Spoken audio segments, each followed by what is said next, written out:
Hello అందరికీ, ఈరోజైతే మనం ఫ్రెష్ దోసకాయతో స్పైసీ వెరైటీ ఆఫ్ కూర చేసుకుందామండి. చాలా బాగుంటుంది.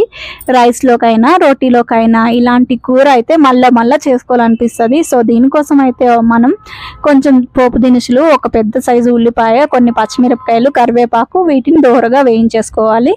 కొంచెం వేగిన తర్వాత దీంట్లోకి మనం కట్ చేసుకున్న దోసకాయని యాడ్ చేసేసుకొని కొంచెం ఉప్పు వేసి మగ్గించుకున్న తర్వాత ఒక టమాటోనే వేసుకొని కొంచెం పసుపు వేసుకొని మరికొద్ది సేపు సిమ్లో పెట్టుకోవాలండి. సో ఈ కూర అయితే చాలా బాగుంటుంది అండ్ హెల్తీ కూడా, టేస్టీ కూడా. సో రైస్లోకి అలాంటి వాటిలోకి కూడా బాగుంటుంది. మనకి పక్కన ఎలాంటి చారు పప్పులు అవసరం లేకుండా ఈ కూరతోనే మంచిగా అంత అన్నం తినొచ్చు అనమాట. సో రిమైనింగ్ అయితే దీంట్లో గరం మసాలా, కారము అవన్నీ యాడ్ చేసేసుకోవాలి, జీలకర్ర పొడి. సో సబ్స్క్రైబ్ చేసుకోండి కదా.